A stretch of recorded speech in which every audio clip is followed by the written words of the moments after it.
Salut à tous, c'est RCModel89. Aujourd'hui vidéo. Donc dans cette vidéo je vais vous montrer comment passer du mode rétro en mode but.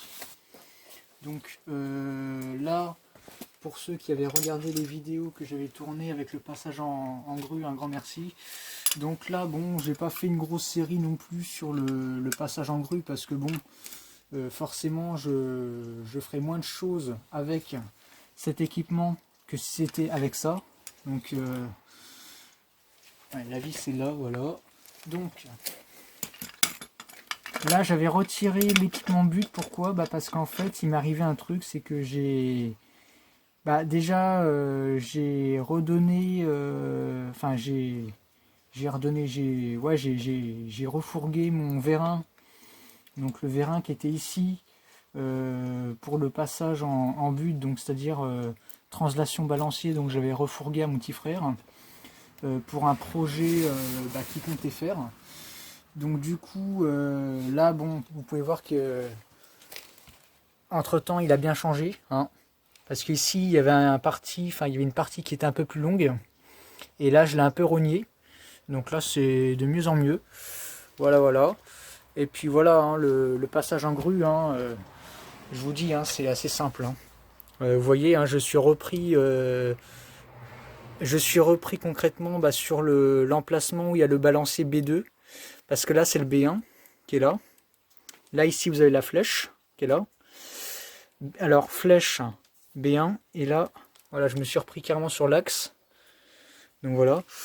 Voilà, vous avez dû voir dans les vidéos précédentes, hein, où j'avais fait les vidéos sur le passage en grue, que là mon hydraulique factice pendouille, mais ça c'est normal. Donc voilà, donc pourquoi j'ai retiré l'équipement but et que je me suis amusé à la mettre en grue, parce que tout simplement le cerveau 20 kg m'a lâché. Donc au bout de plusieurs runs qui a duré tout l'été quand même, parce que là bon, maintenant on est en automne, donc ça fait un mois qu'il m'a lâché. Donc il a quand même envoyé du lourd, mais il aurait pu très bien mourir avant, quoi. Il aurait pu très bien crever avant, mais il m'a comme fait une bonne vidéo, quoi, une bonne série à la suite. Donc je vous recommande vivement ces cerveaux, hein, bon, pas pour ce genre de choses, hein, vous allez me dire là c'est un peu normal, parce que là si vous rachetez la même chose, du coup ça va vous faire pareil, hein. Si vous le prenez pour des vérins ou pour ce genre de choses, hein, vous allez tout de suite le bousiller. Bon, pas tout de suite, hein, parce que là, il faut vraiment y aller, hein. Vous avez vu que là, j'ai fait un bon nombre de vidéos à la suite. Mais par contre, si vous avez des buggy ou des truggy ou des crêleurs, hein, ça peut le faire. Voilà. Malgré qu'on est sur un intérieur laiton, mais ça peut le faire. Donc du coup, celui-ci sera remplacé par un cerveau 25 kg. Voilà, qui est un intérieur acier, par contre, hein, et que celui-ci il était en intérieur laiton. Donc là, c'est parti, on va passer à l'étape. Donc là, pour le passage en but, hein, c'est comme sur une vraie. Là ici, il va falloir dévisser. Enfin là, moi, je pense pas qu'il y a ce système-là sur une vraie, parce que là, j'ai mis des boulons, parce que là, c'est un modèle réduit.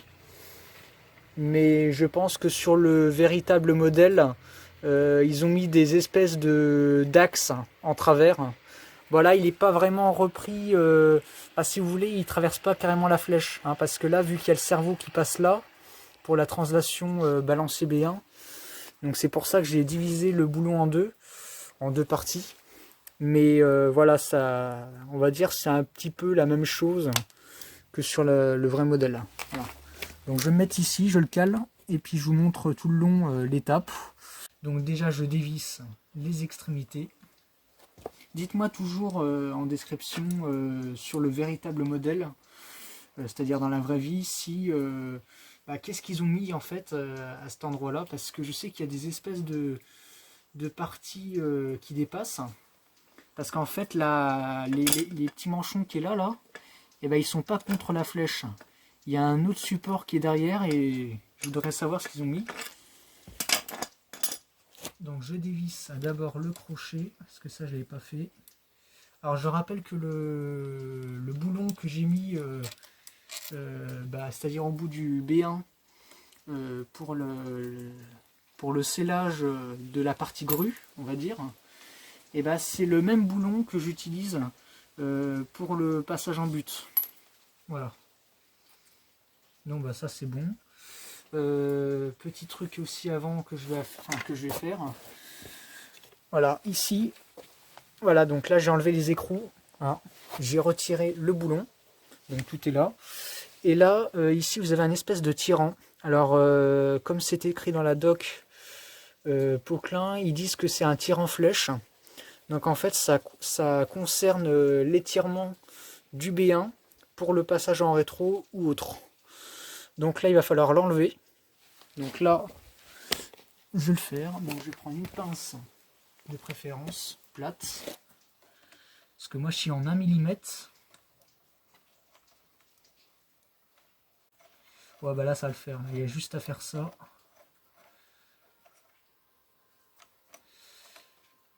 Alors pour ceux qui se disent ou qui se posent tout simplement des questions sur le fait que pourquoi je ne l'ai pas passé en rétro dès le départ, et ben malgré que c'était prévu, hein, parce que pour ceux qui étaient bien attentifs dans la vidéo que j'ai sortie où j'étais en ramassage de branches, ou même pas, non c'était même pas ramassage de branches, c'était la première partie, donc c'était la partie où j'étais en train de déplacer du matériel.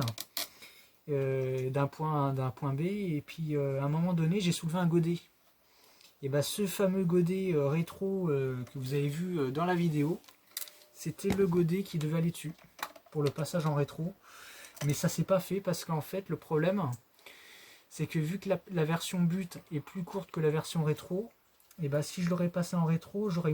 Et la masque à l'arrière n'est pas assez lourde pour supporter un tel truc.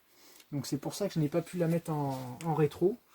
Mais j'aurais pu. C'est vrai que j'aurais pu parce qu'on peut la mettre. Mais j'ai jamais eu l'occasion de voir ce que ça donnait. Mais enfin voilà.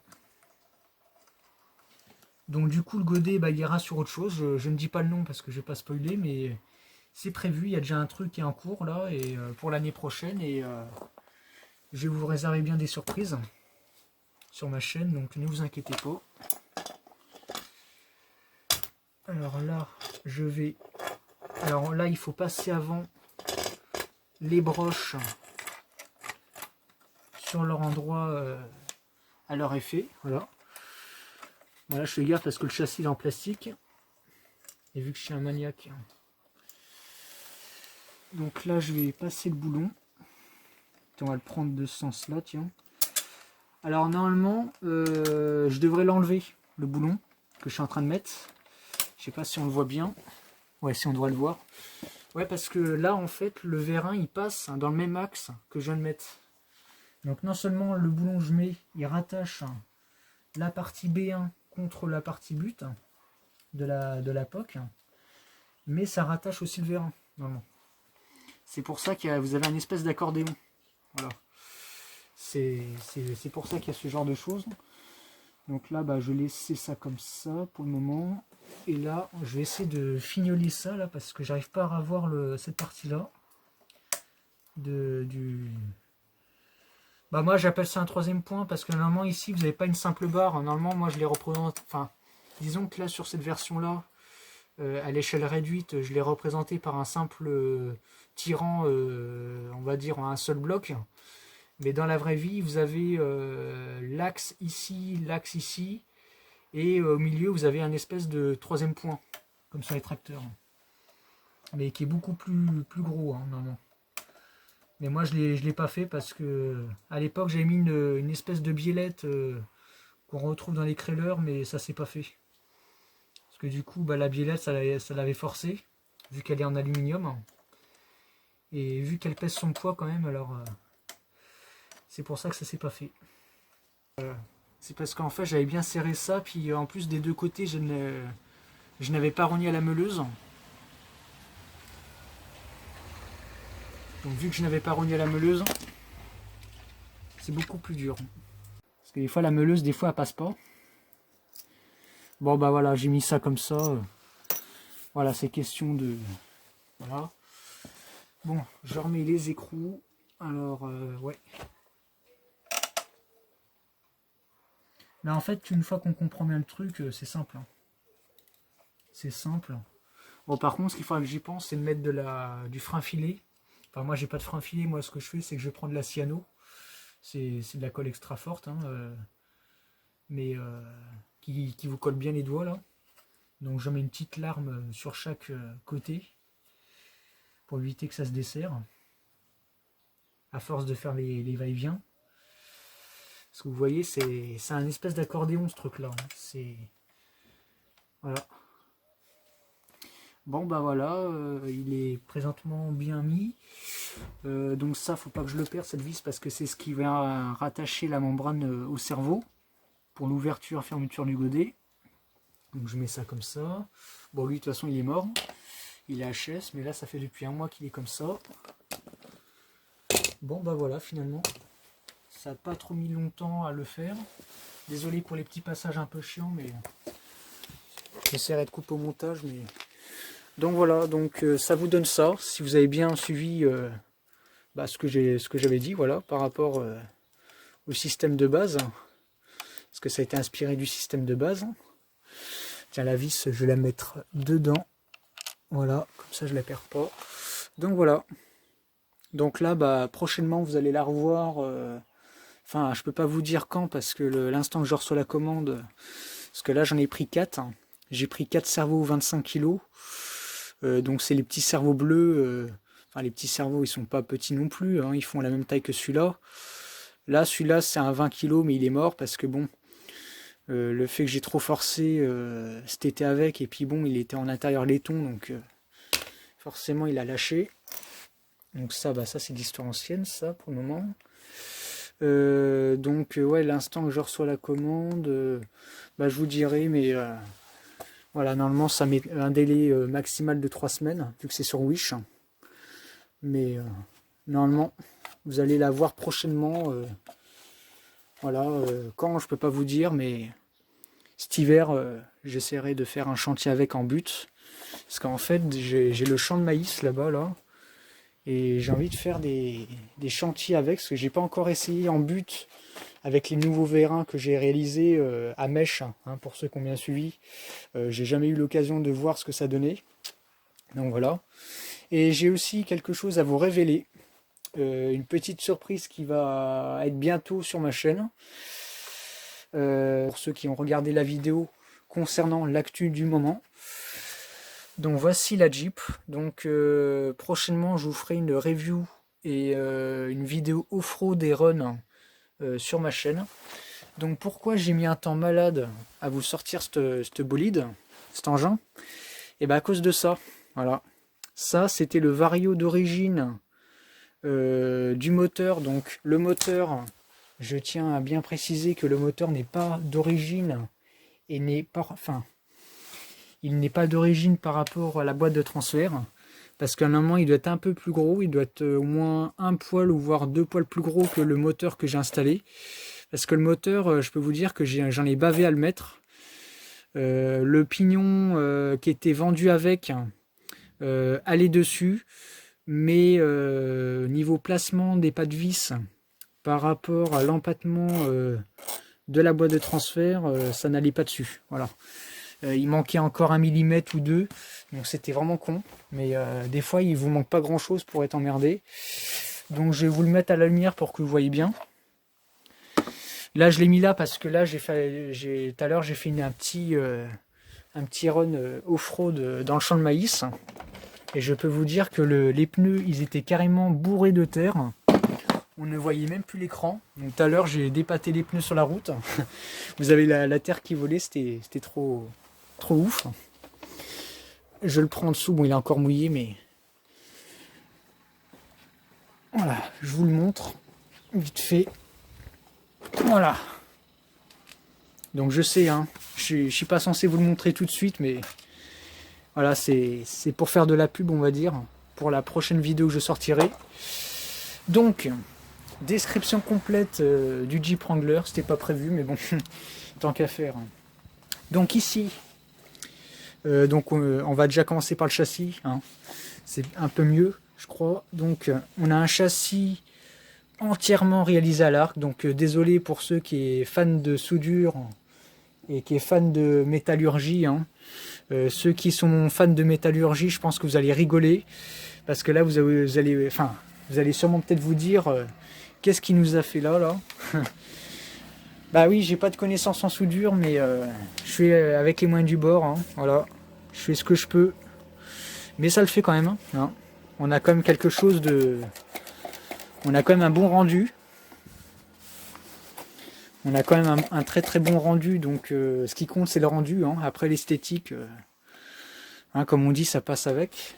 Donc, châssis entièrement réalisé à l'arc. Et là, donc le train avant, pareil, hein. Le train avant entièrement réalisé à l'arc. Alors par contre, j'étais même obligé de récupérer les supports fusées, hein, de l'ancien train qui était d'origine de mon châssis d'avant. Parce que bon, je voulais pas trop m'embêter à le faire, donc à le refaire. Donc du coup, j'ai juste récupéré les manchons.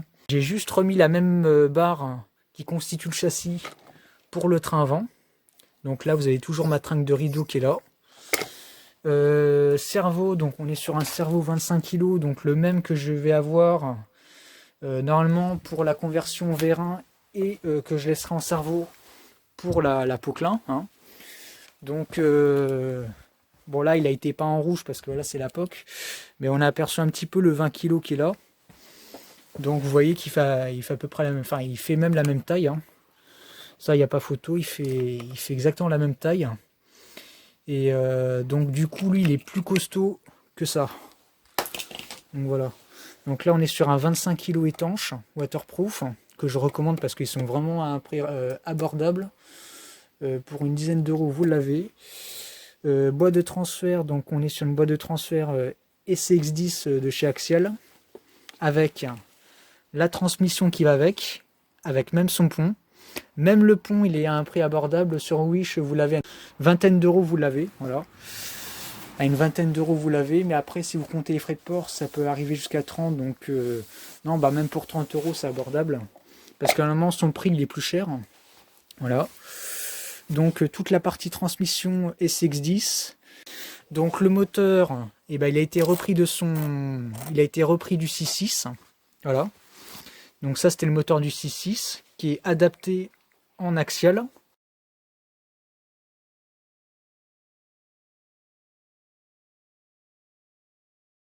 Donc, alors attends, s'il veut bien, parce que des fois il bloque parce que vu qu'il y a beaucoup de couplage à l'intérieur, parce qu'en fait le moteur il tourne, voilà.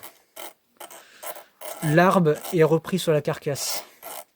Donc quand vous tournez la transmission, le moteur tourne avec. Mais ça, de toute façon, vous devez connaître ces moteurs parce que c'est en brushless. Et puis, on retrouve beaucoup ce type de moteur pour les pompes hydrauliques sur les excavatrices RC. Voilà. Donc, il y avait ça et uniquement les amortisseurs qui étaient repris du 6.6. Voilà. Le vario, bah, j'ai été obligé de le changer. Donc, on est sur un Obi-Wing, je crois, de mémoire. Que je ne dise pas de bêtises. Ouais, c'est un Obi-Wing. Donc il est juste ici, hein. Donc il a été juste maintenu par un Rislan. Parce que voilà, j'ai fait avec les moyens du bord, mais ça le fait quand même, hein. Voilà. Puis au moins si jamais il crame, eh ben, il y aura juste à couper le Rislan. Donc on est sur une prise DIN. Et vu que la lipo était en prise DIN, donc c'est nickel. Contrôleur 60-65 ampères Obi-Wing en brushless, waterproof. Donc là tout à l'heure, c'est pour ça que j'ai fait un tour dans le champ, même par temps de pluie.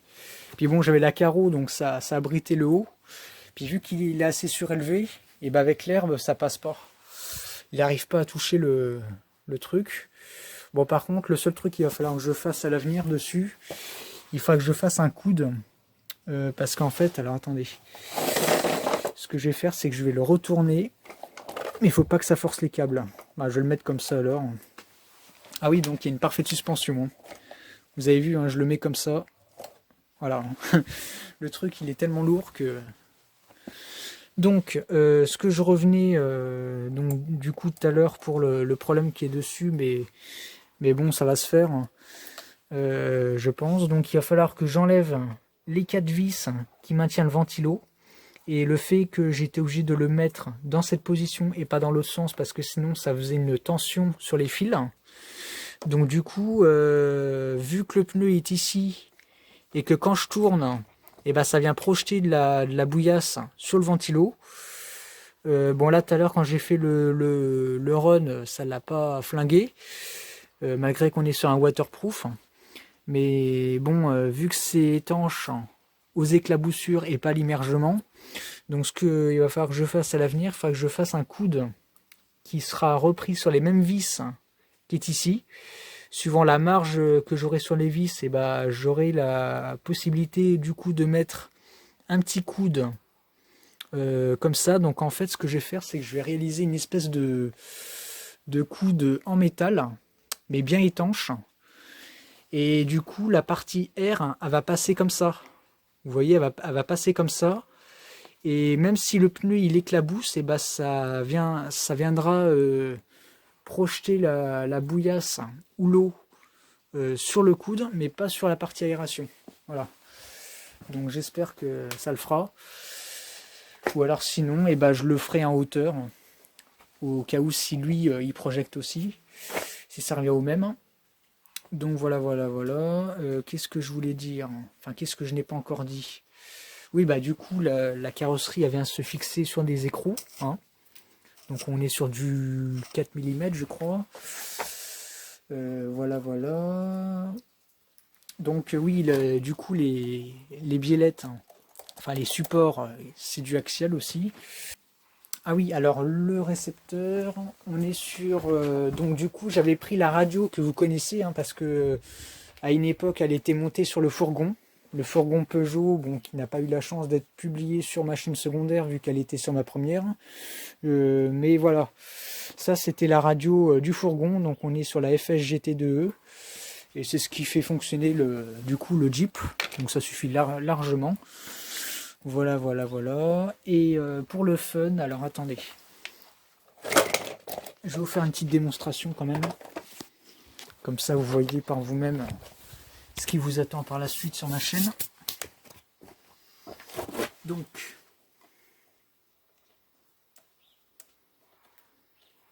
voilà, on branche toujours. On l'a mis toujours avant et le véhicule après.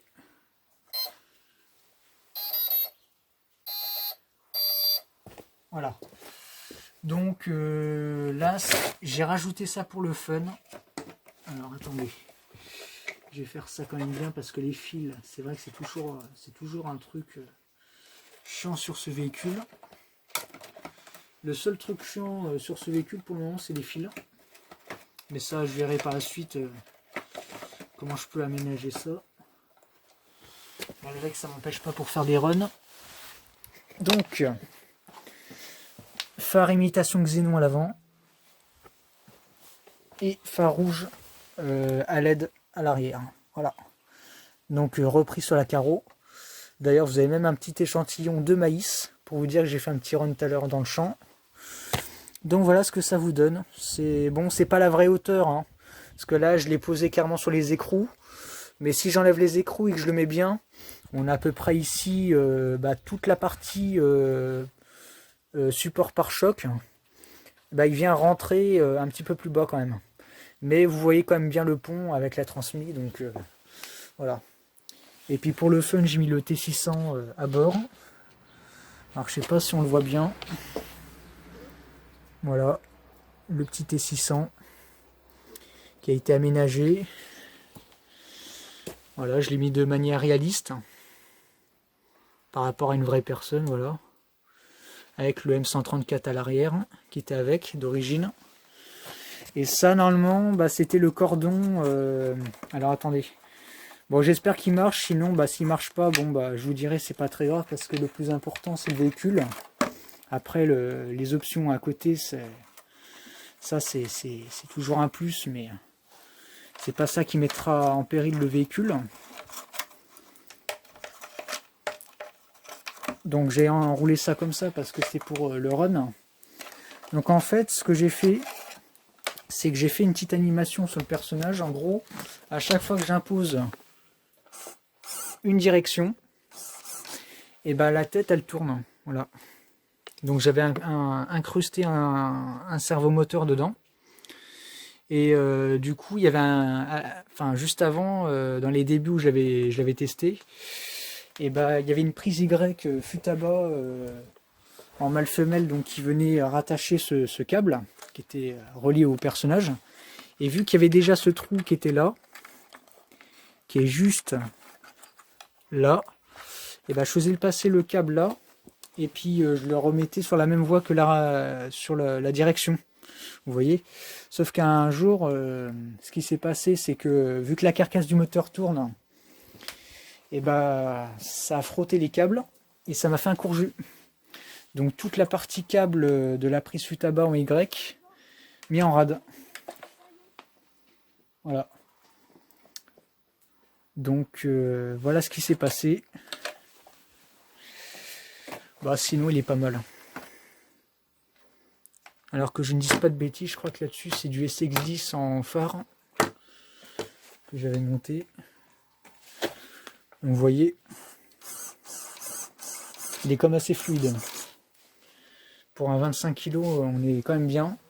Alors par contre, pour ceux qui ont des recraileurs et qui ont le problème, comme beaucoup de gens ont malheureusement quand ils font des runs, que ça soit en compétition ou hors compétition, souvent quand vous êtes dans de la rocaille et que vous forcez, ça vous met en péril. Bon, pas la transmission, je pense pas, parce que Axial c'est quand même réputé, mais souvent j'entends beaucoup parler des servomoteurs qui crament ou qui cassent. Donc quand je parle de casse sur ces servos, et ben c'est un peu la même chose que lui, hein. Le problème du laiton, et ben le laiton je le mets dans la même catégorie que l'aluminium, parce qu'en fait pour moi la matière c'est un peu comme du réglisse, hein.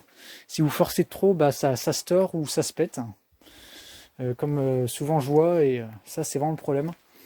Donc franchement je vous dis sincèrement, prenez ces servos parce que c'est un intérieur acier et il est garanti waterproof. Voilà.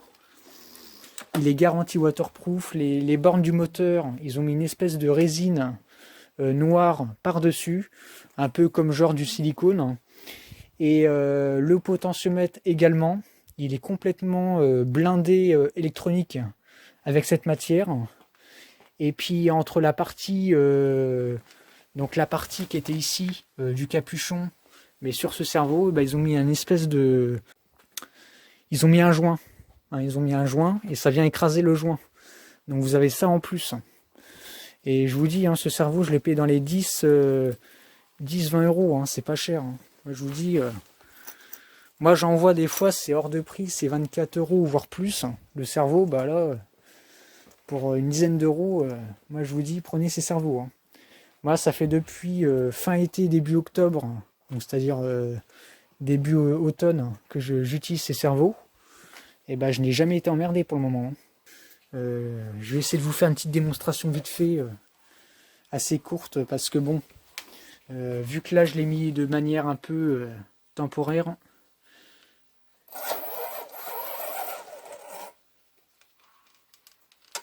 Alors vous voyez, pour la marche avant, il faut rappuyer une fois et rappuyer une deuxième fois pour qu'il s'enclenche, parce que vous avez le mode frein du coup.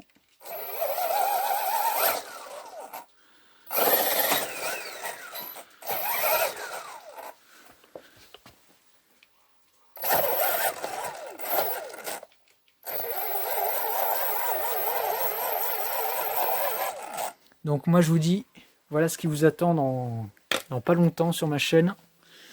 Je ferai un petit run en premier dans le champ de maïs, et puis en second, et ben, j'irai un peu plus loin. Il y a un endroit que je connais très bien qui est enfin c'est une dénivelée de 1 km. Vous avez 1 km de chemin de terre, et je vous dis, là dans la partie 2, là, quand je vous ferai la vidéo sur lui, ça va y aller.